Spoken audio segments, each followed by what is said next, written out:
Good afternoon. Thank you for joining us for our traditional memorial observance here at the Cuyahoga County Soldiers and Sailors Monument.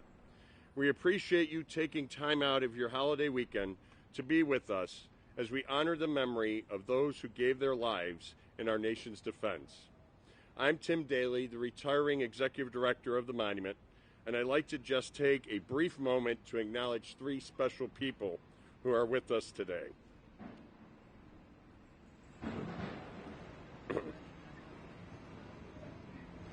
The first is my old high school history teacher, John Campbell. It is through his guidance, mentorship, and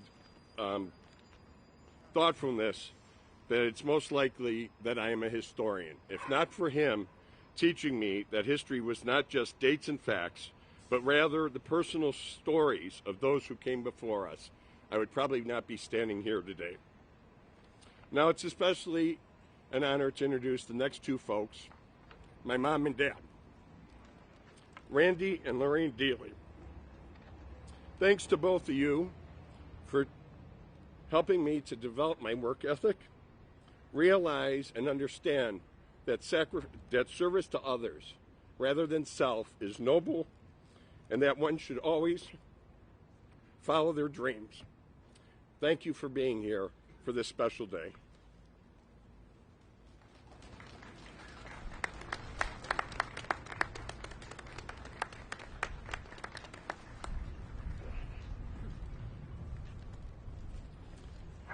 Finally, I want to thank Mary Louise's mom, 95-year-old mother, Jenny Jessic, who could not be with us today, but is watching the event live via live stream. Thank you, Mom Jessic, for all your support to both Mary Louise and I for these past many years. Thank you.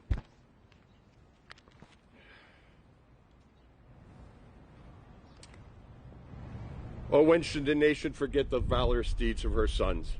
When should she cease to regret the price to which victory was won? The years are fast flying away, as ere the years have done. But may she show through her tribute of flowers that though the years and ages have run, that the nation can never forget the valorous deeds of her sons. This day commemorates valor on sea and on land that is illustrious. This day is eloquent with a patriotism which did not speak only from their lips. This day is sacred with the almost visible presence of those who have joined the innumerable company of those who muster upon the parade ground of heaven. With bowed heads, solemn tread, and voices hushed, we meet to remind our people of their duty to the soldiers and sailors, to the flag for which they fought, to the country for which they died, and that it is for us to keep green the memories of their heroic voices and unselfish sacrifice. For this reason, therefore, this is why the Cuyahoga County Soldiers and Sailors Monument continues to observe traditional Memorial Day. At this time, will we please rise for the playing of our national anthem?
Please join me in pledging allegiance to the flag of our country. I pledge allegiance to the flag of the United States of America and to the republic for which it stands, one nation, under God, indivisible, with liberty and justice for all. Please remain standing for the invocation. At this time, I would like to call upon Commissioner Mike Slowinski for the invocation. Let us pray. Almighty God, we thank Thee for Thy sovereign care and protection, in that Thou did lead us in the days that were shadowed with trouble, and gave us strength when the burden was heavy upon us, and gave us courage and guidance, so that after the conflict we have come to these days of peace. We thank Thee that the wrath of war has been stilled, that brother no longer strives against brother, that once again we have one country and one flag. May Thy blessing be upon us as a people, that we may be Thy people, true and righteous in all our ways, tender and patient in our charity, though resolute for the right, eager to forward the interest of our citizens throughout the land, so that our country may be indeed one country, from the rivers to the seas, from the mountains to the plains. We pray Thee to make our memories steadfast, that we may never forget the generous sacrifices made for our country. May our dead be enshrined in our hearts. May their graves be the altars of our grateful and reverential patriotism. Finally, Almighty Father, may we fully realize the sanctity of this place and hour.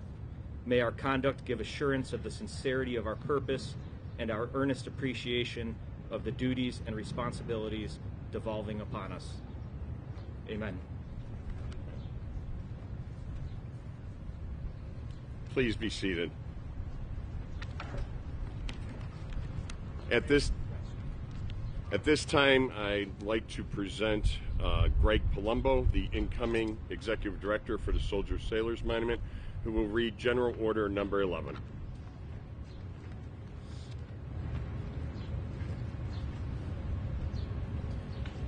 Headquarters, Grand Army of the Republic, General Order Number 11, Washington, D.C., May 5th, 1868. The 30th day of May, 1868, is designated for the purpose of strewing with flowers or otherwise decorating the graves of comrades who died in defense of their country during the late rebellion, and whose bodies now lie in almost every city, village, and hamlet churchyard in the land.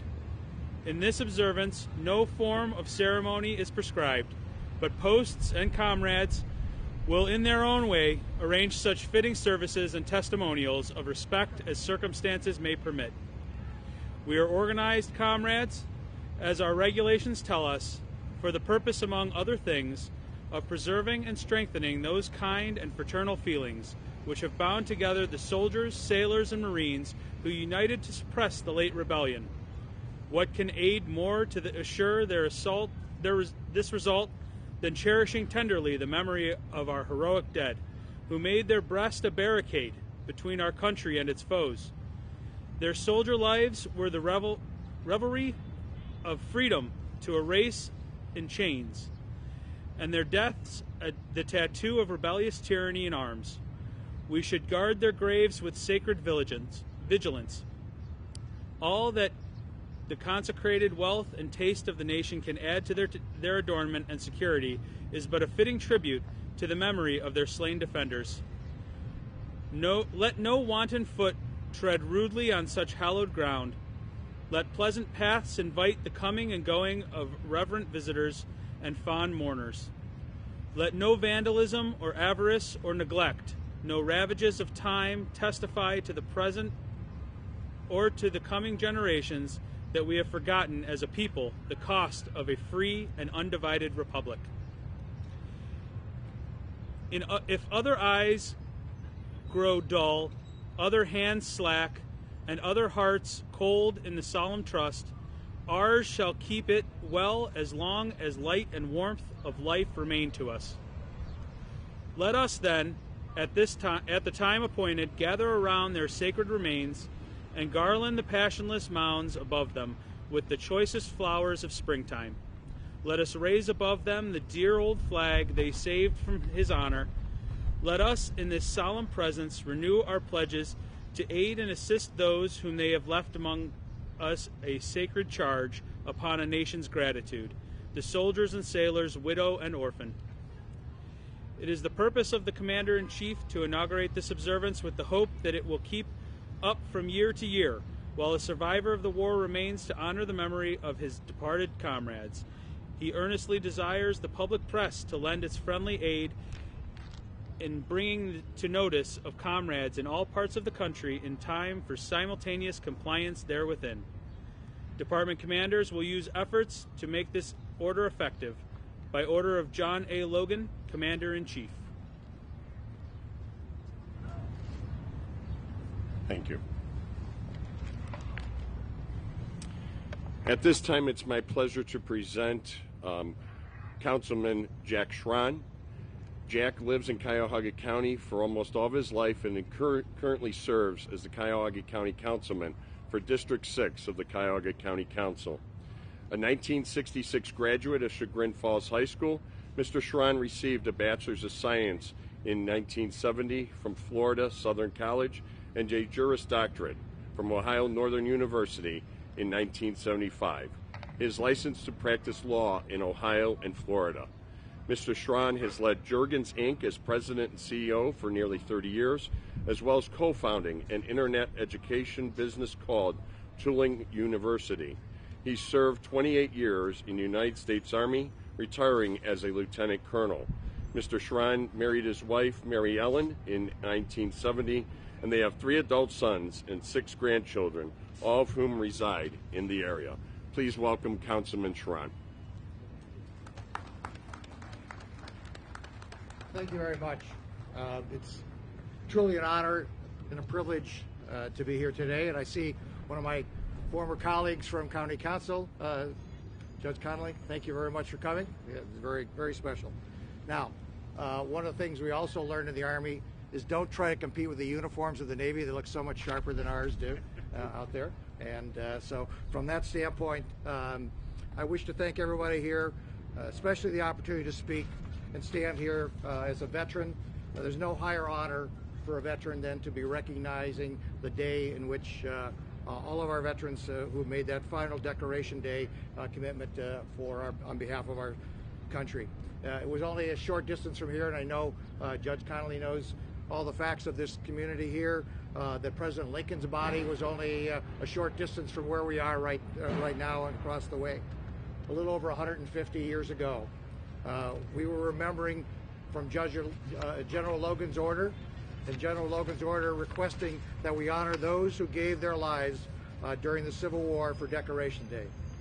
A day remembering those who gave the ultimate sacrifice for this country, and a day which we all recognize what it did as far as ending slavery, abolishing it throughout the country, and finally with the ultimately passing the 13th Amendment of the Constitution and later ratifying in 1865. That commitment is what we gave our commitment here today for Decoration Day. The need and the desire to decorate graves of the Civil War was fitting and just. Sadly, other conflicts followed our recognition of that day with defense of our freedom for the young men and women of all races. And I think we have. We're going to take a slight break to compete with the Harleys that are going around and recognizing us.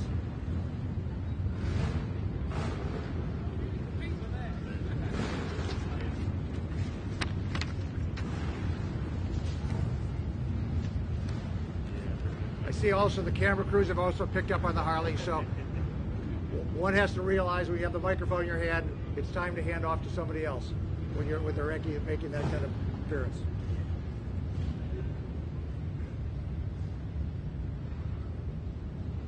We couldn't arrange with 21 minutes.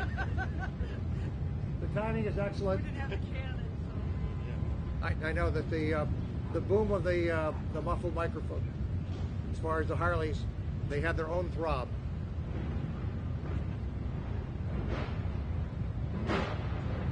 And the sound of the bus going over the grate. All right, well, we'll continue. The need and the desire to decorate the graves of those brave men and women of the Civil War was what Decoration Day was all founded for. Sadly, we've also had to recognize many other deaths from our service members throughout the years. All races, all faiths, have committed their time and effort to make this happen. Our country, in what is hoped to be the final stages of COVID, is now coming to the end of what we believe to be that period of time, sadly, for this last year. When I kicked off an event at our company, I used the posters from the Second World War of a young man on that poster getting ready to go over to Germany. Little did we know that would take 4 years of our individuals' time that they committed to. During my active duty years and in my time in the reserves, I never did see combat. Those great men and women who have suffered for the last 250 years, their names are on stones, both in the country and throughout the world. One request I made when I was asked to speak today, it's a challenge, and I want to make sure I get a chance to get this out so it can be clear, was to not only recognize those who died in combat, but to also recognize those who died as a result of combat. And that meaning that those who came back with Agent Orange, those who came back with PTSD, those who came back with drug problems, those who took their own lives, sadly, through suicide. The expectation is that there is approximately 22 people who came back from the services who have committed suicide. I know those injuries that those returning veterans come back, some were visible, but there are a lot of non-visible injuries that came back in the hearts and minds of these individuals, some not showing up for 5, 10, or even 20 years. At my last class reunion, I had a chance to talk with a young lady, young as I define my class reunion. She was telling the story of her husband who came back from Vietnam, and every single day she watched him lose a little bit more of his dignity in his life. We have approximately over 2 million veterans who spent time over in Vietnam, many of which returned with the Agent Orange inside their bodies. On a personal note, one such veteran who returned from Vietnam was my brother, Courtney Schron, Colonel in the United States Marine Corps. Though names of those Agent Orange victims are never going to appear on the wall, they are clearly folks who also have committed and lost their lives as a result of combat. So I wish that all of us, when we remember, we can think back not just on the deaths that took place in combat, but those who died as a result of combat. So today, when we're going by and seeing the flags flying, when we drive by a cemetery, we see a small flag.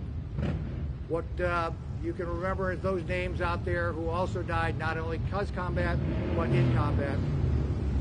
And so with that, whether that be from the small farmlands of Cuyahoga County, small towns like where my brother came from, or from the city of Cleveland, they gave the ultimate sacrifice. And today, I am honored to be able to salute all those who died as a result. Now I wish to hand off. It is what it is.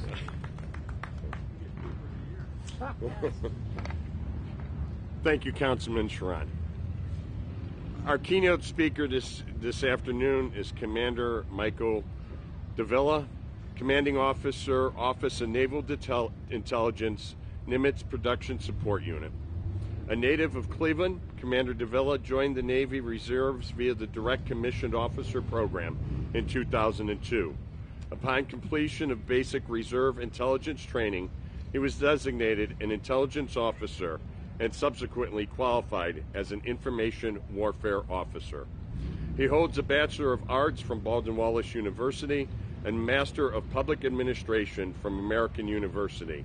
He is currently pursuing his Doctor of Education at the University of Illinois. As a civilian, he has served extensively in federal and state government. He has founded and led 2 small businesses in Greater Cleveland, the Davila Group, a strategic consulting firm, and the Grindstone Institute, a leadership development company. He currently serves as President and Executive Director of the USS Cleveland Legacy Foundation, a nonprofit established to support the future USS Cleveland. Commander Davila was mobilized in support of Operation Iraqi Freedom in Baghdad, Iraq, and the Office of Deputy Undersecretary to Navy in Washington, D.C. just recently. His military decorations include the Defense Meritorious Service Medal, Joint Service Commendation Medal, Navy and Marine Corps Achievement Medal, Army Achievement Medal, and various campaigns and unit armies. Help me welcome Commander Michael Davila.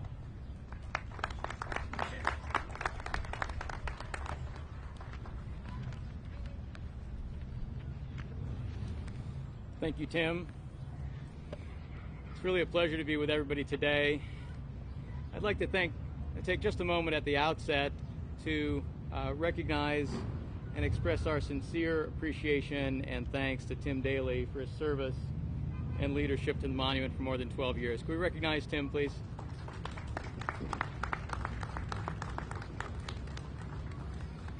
I'd also like to welcome Greg Palumbo as he prepares to assume his new role with this incredible Cuyahoga County institution.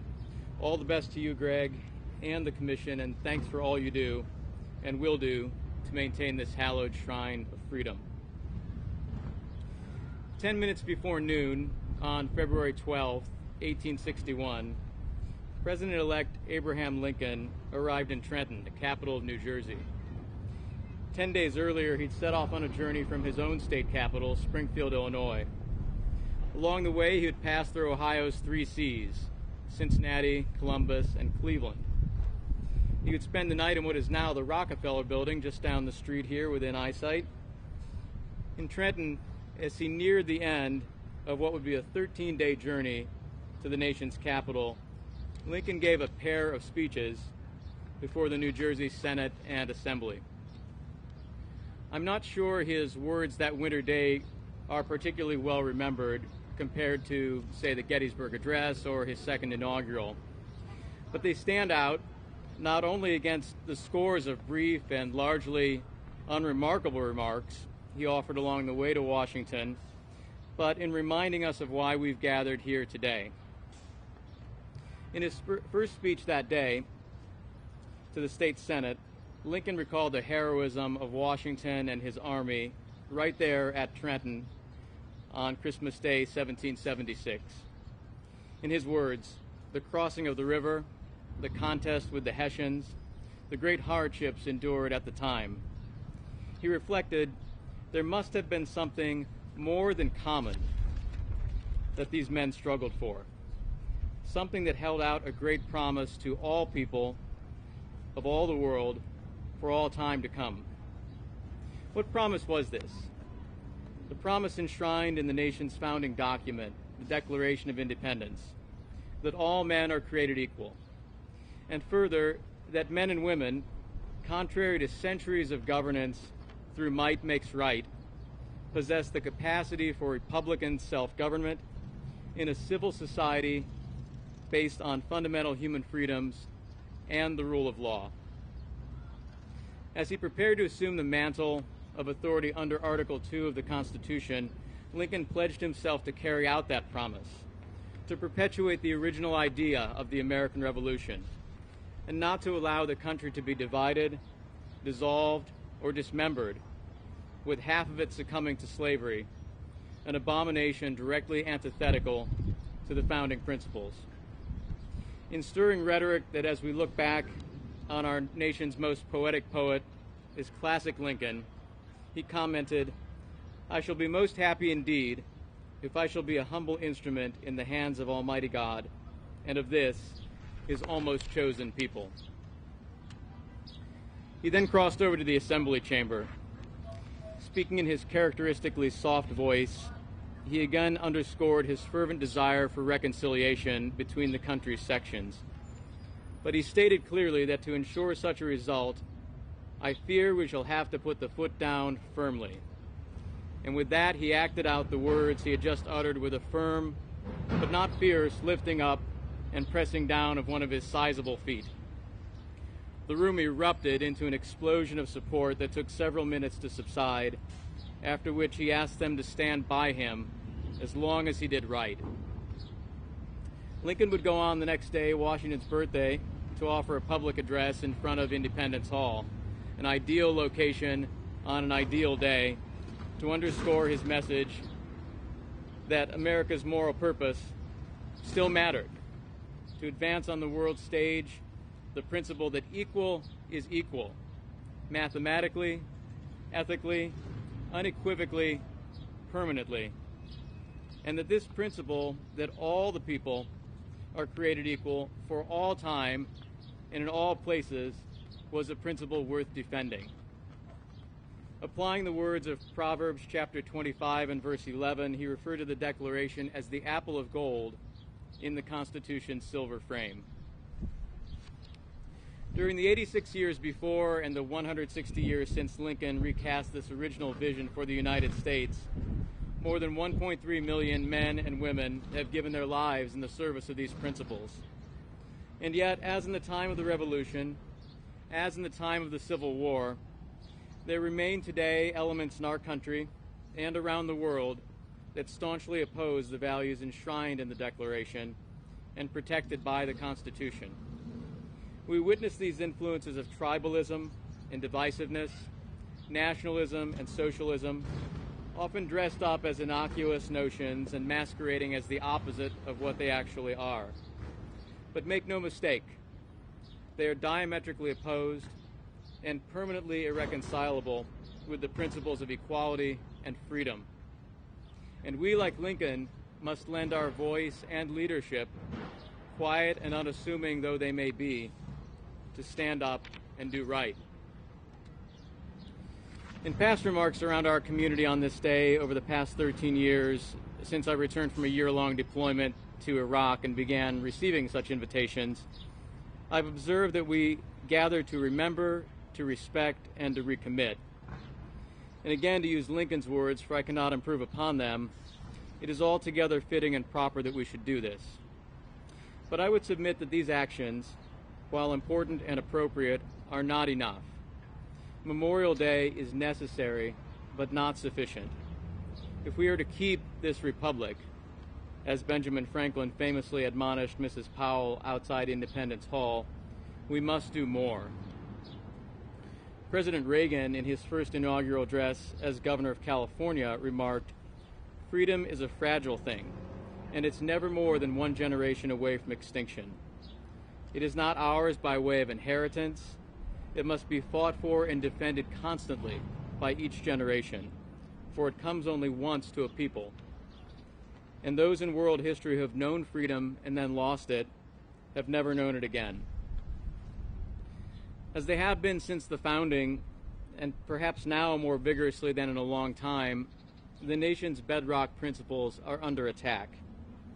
Unless we fall into the trap, the divide in our country is not along regional, partisan, racial, gender, or other lines that both quote-unquote sides artificially draw for us. At base, those advancing the assertion that slavery rather than freedom is America's central idea, and those breaching the United States Capitol to disrupt the proceedings of the people's duly elected representatives are no different. Those tearing down statues to erase our past, even the ugly parts, and those building walls, literal and figurative, in an effort to isolate this beacon of freedom, are no different.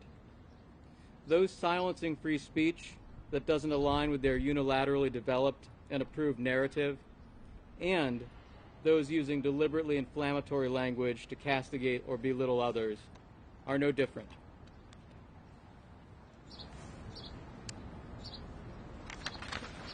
Both are likewise engaged in a direct frontal assault on our very way of life. They stand directly opposed to the principles clearly articulated in the Declaration of Independence, and they seek to undermine the means of self-government we the people have mutually agreed upon to protect those principles in the Constitution, the governing document many of us have sworn to protect and defend, and that all of us here, by our continued presence under its protection, have implicitly agreed to accept and abide by. Why does this matter not only on Memorial Day, but every day of the year?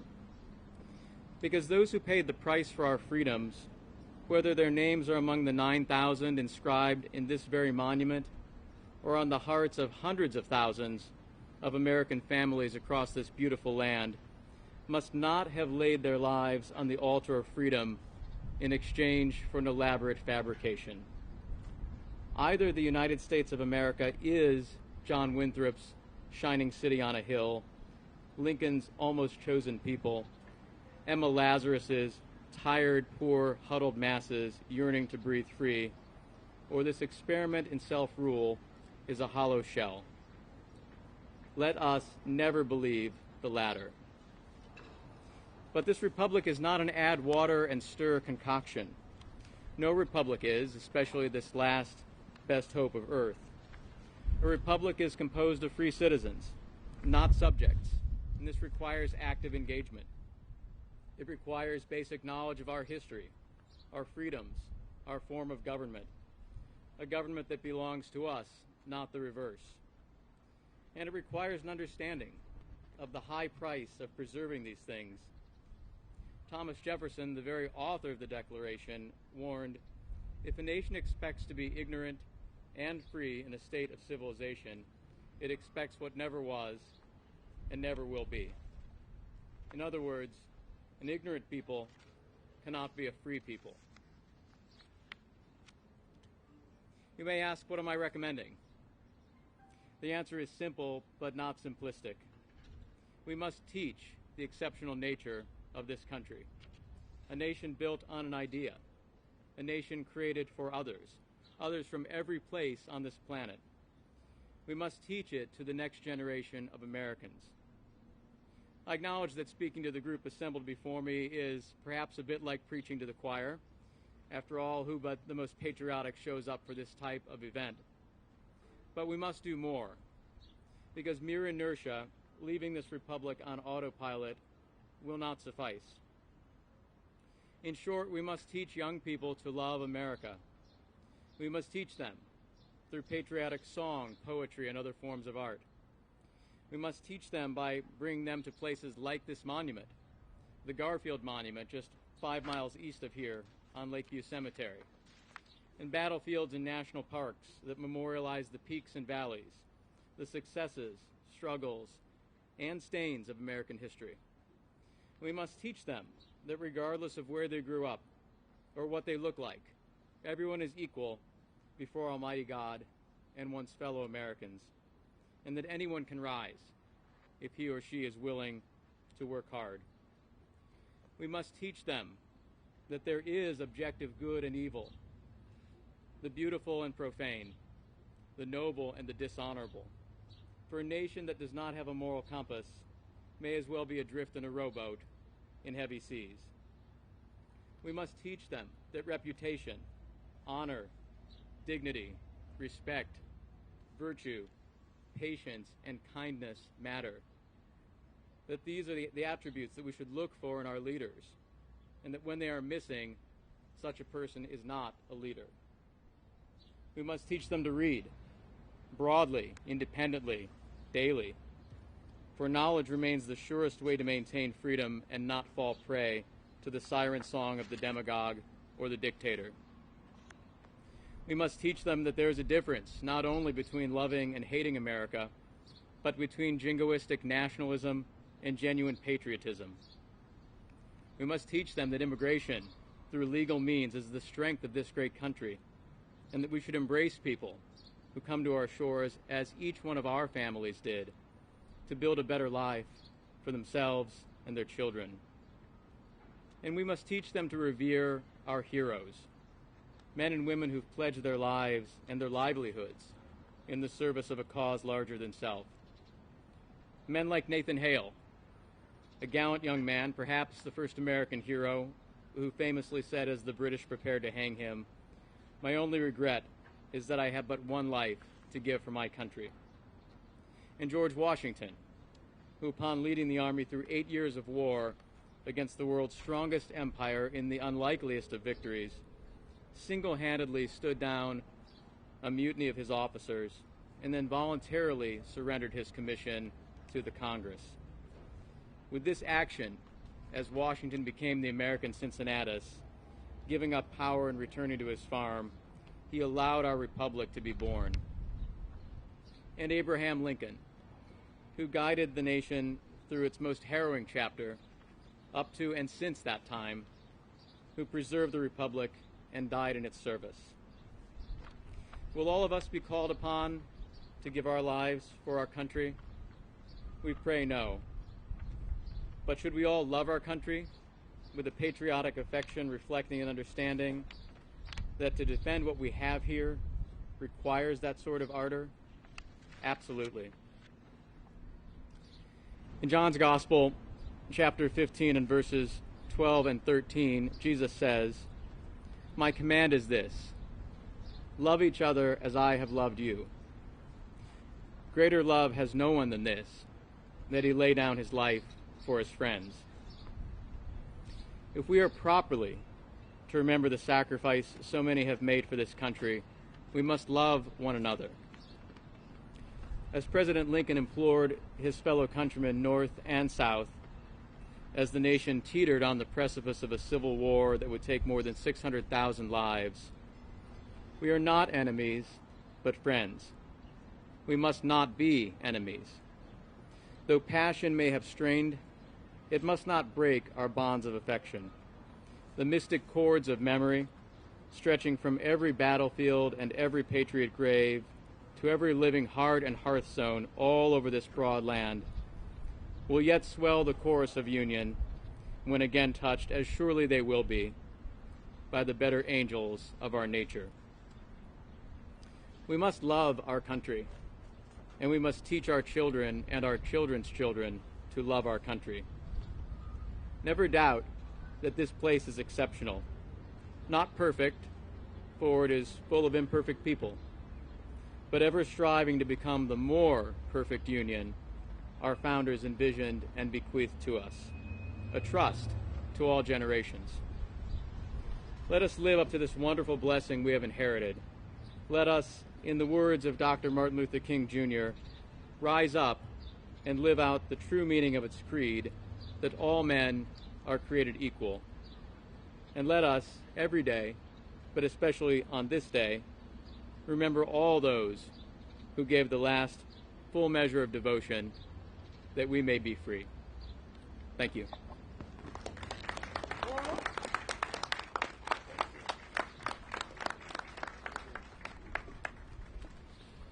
Thank you, Commander, for those great words.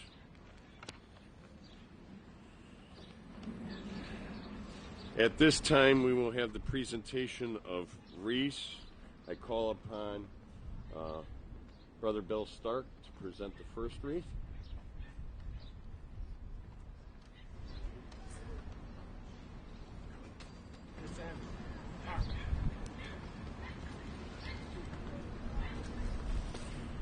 And I'm pleased to call upon Nancy Yaros, representative of the 103rd OVI, to present the second wreath, please. Probably not going to work very well. Can we put it up here against the... Can we put it so that it's... Should put it right next to each other. Yeah, there we go. And we'll see how it goes. Okay. All right. At this time, we will have the musical selection, A Vacant Chair.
At this time, it's my pleasure to present Mr. Ted Crossy, President of the Cuyahoga County Soldiers and Sailors Monument. Thank you, Tim, and thank you all for joining us. It's my privilege on behalf of the Monument Commission, and I see several of our fellow commissioners, Ellen Conley, Bert Shakarian, Don Jaffe. I've got Mike Slowinski here, he's captive. And I also want to speak on behalf of our staff here. Shane Doyle holding the flag, and Tommaso Solomon, Rachel Zembo down here, making sure that the folks watching from home get to see it. We're here today because it's a solemn occasion. It's a time for remembrance, to think of those who sacrificed, who's died in the service of our nation. Twice a year we get together, once on Veterans Day to remember those who served, and on Decoration Day, Memorial Day, to remember those who made that sacrifice. It's a time for reflection, it's a time for giving thanks, but it is most of all a time to remember the people, whether it's that 1.3 million who've died in service, or the one you know, or perhaps have read about. Because each of those people is an individual. Each of them had a life, and that life was cut short so that our life collectively could continue as a republic, as a nation. The men whose names are on the walls of the building behind me were just everyday people, many from New England because we were settled out of New England. Remember, this was a very strong hotbed of abolition. We also had a lot of Irish immigrants who were here, who served and died, and many Germans who came over. It seems like a long time ago, but I will tell you that my grandfather's uncle's name is on the wall, and he died in May 1863 in a little crossroads in Chancellorsville, Virginia. And so today I remember Frank Crossy, who died at the age of 24 and never had any family. So for me, that's a very personal piece. I also remember people that I knew. I'm in the last class to be drafted in America. So I go back to enlisting in 1971. And you realize that the people you were with are people who sacrificed. So when Jack Schron talks about Agent Orange, I think of a young man at the University of North Carolina, Chapel Hill, whose father was the chief of naval operations. And that young man went off to war and was in the riverboats and was sprayed with Agent Orange because it kept the riverbanks cleared, and he died from Agent Orange and that exposure. So it is a very real problem, because when people go forth and serve for us, they also deal with the unlikely or the unknown events that could happen to them. So this is a time of reflection, it's a time of remembrance, and we thank you for joining us. It's also a time to remember people who've served and to celebrate that service. So as we previewed for you, Tim Daley is our executive director, and this is his last official function for the monument. So for more than 12 years, he's served as the glue that helps hold us together. He's the guy that does the dirty work to make sure the chairs are out, that the people are here, that the microphone works, and he and his team are the ones that make sure we have had an opportunity to enjoy this. But more than that, Tim exhibits the passion that it takes to tell these stories. He and Mary Louise, from the first moment they set foot inside this monument, have been champions for the stories we tell.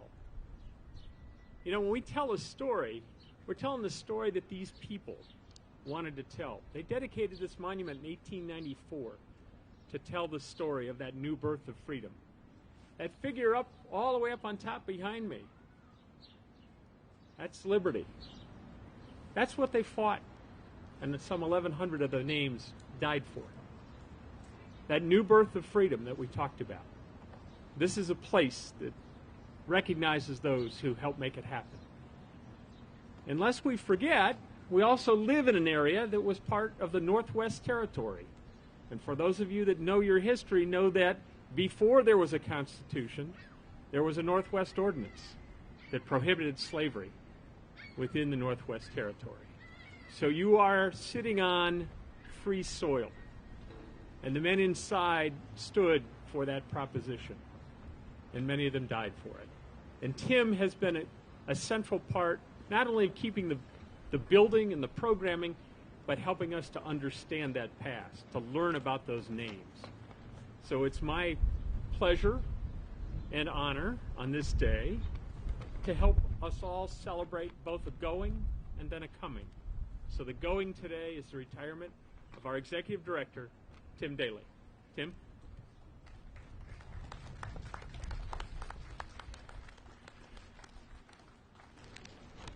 Thank you.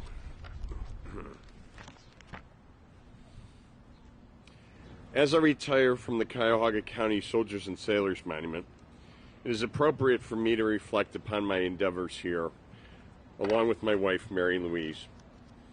I remember sitting there listening to Neil's vision of restoring the monument back in 2002 and his urging that we were going to raise $1.5 million to do so. And I looked at him as if he had three heads, and a lot of people wondered, could we really do it? And because Neil believed in the mission, we bought into the vision, and that allowed Mary Louise and I to begin our journey with the monument. First as a volunteer docent, and then quickly as the program leader. And we enjoyed the challenge of making the monument relevant and finding ways to bring the people in. And that is when we developed our idea of the tunnel tours, which was developed and executed. Other great events in the past include the Cleveland Orchestra's July 4th concert, hosting Santa during Winterfest. But most especially, I'm proud of the restoration of our traditional Memorial Day service on May 30th in accordance with General Logan's Order Number 11. There are many, many people who have allowed me to succeed. And I know I'm going to miss some, but I'm going to try to group the larger groups. We have been very fortunate to engage in several community partnerships, civil, religious, political, intellectual, and fraternal. And some of those represented today include the Military Order of Loyal Legion, the Dames of the Loyal Legion, Ladies of the GAR, Sons Union Veterans, Auxiliary of the Sons Union Veterans, my brother Masons, my brother Knights of Columbus, and many others. And we continue to do new things. The greatest accomplishment in 2019 was the addition of the 107 names of the United States Colored Troops. And today I'm pleased to announce, a new partnership that we're hoping to finalize with the Cleveland Public Library, which will see the online hosting of the digitized copy of the Index of the Ohio Roster of the War of Rebellion, a reference source which up to this point has never been available on the internet. This is just a small sampling of the tremendous work that we have been able to do under my tenure. And it was with my loving wife, Mary Louise, next to me that we have been able to engage in this wonderful work. It has also been a pleasure to work with the Commission, who allowed me to prepare a vision of this monument and assisted me in continuing that work. And I thank them for their trust as I was a steward of this. It's now my pleasure to welcome Greg. I've known Greg for over 10 years, and he is an 18-year member of the Museum Professionals. He's a native of Cuyahoga County. His credentials include work at the Rock and Roll Hall of Fame, the Seminole Tribe of Florida's Cultural Museum, and the Children's Museum in Cleveland. And I look forward to seeing what Greg does as he continues to lead this wonderful monument. In closing, I thank you and our community for allowing me to serve as the steward of this wonderful Victorian jewel that stands in the heart of Cleveland. I will cherish these memories for a lifetime. Until we meet again, farewell.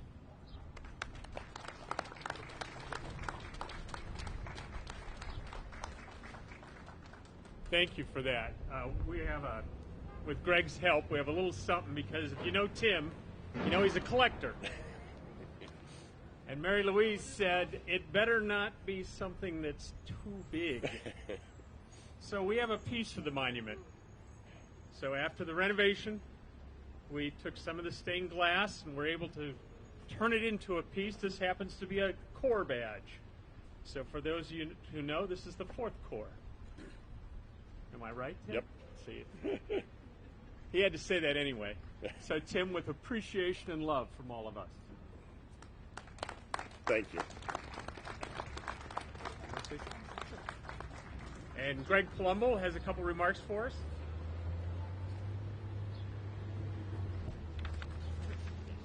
Thank you, Ted, and thank you, Tim. It is my honor to step into the role that has been so well cared for over the last 12 years. I was going to date myself, but I'll just say in my adolescence, I received a Civil War quiz and fact book just before embarking on a family vacation with a 14-hour drive. Needless to say, I almost wasn't allowed back the other 14 hours to come home. That book sparked an interest not only in history, but in some of the most significant and impactful years of our nation's history.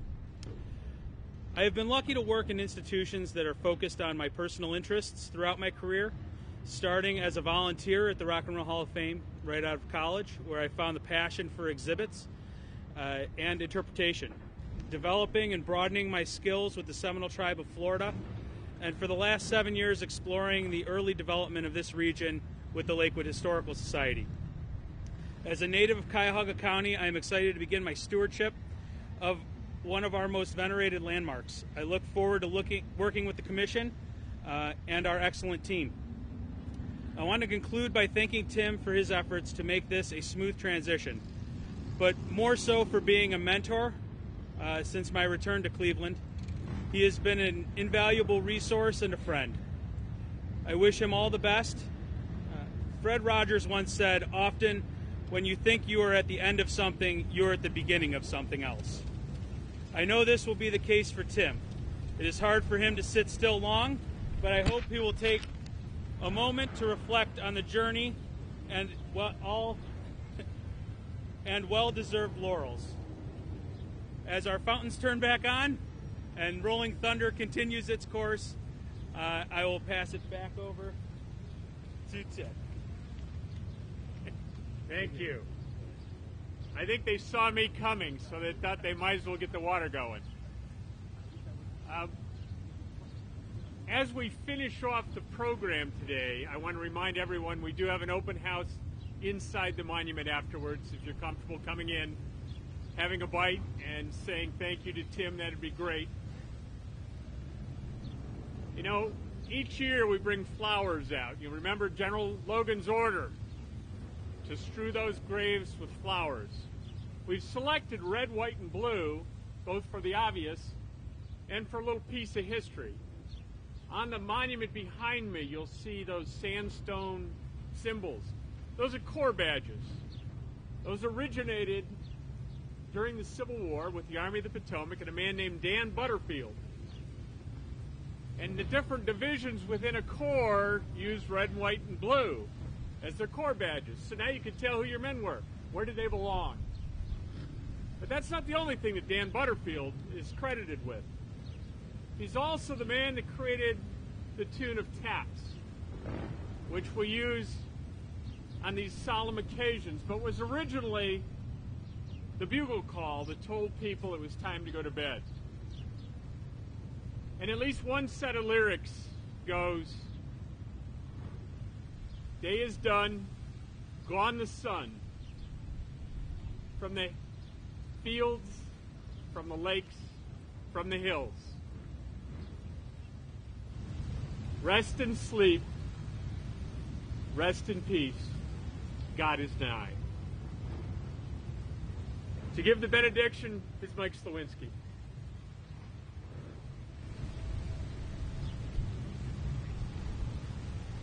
Let us pray. Supreme ruler of the universe, God of battles and of peace, we thank thee for this day and hour, for this blessed privilege of meeting here to do homage to the nation's dead. We thank thee that in the day of trouble and the hour of danger, thou, in thy infinite wisdom, raised up men who were ready to do battle, and if need be, to die that this country might be preserved. Grant us, we beseech thee, a continuance of thy watchful care. We thank thee for the blessings upon these sacred ceremonies, consecrated as they were to the memory of brave and loyal hearts who dared stand for the right and did not fear to bare their breasts to a storm of steel in defense of human liberty, a united country and the brotherhood of man. Bless our country, preserve its integrity, make it, we pray thee, an instrument in thy hands of great good. And when at last you shall call us, gather us with thee in the great camp of eternity. Hear and answer, we beseech thee. Amen. Please remain standing for the playing of taps.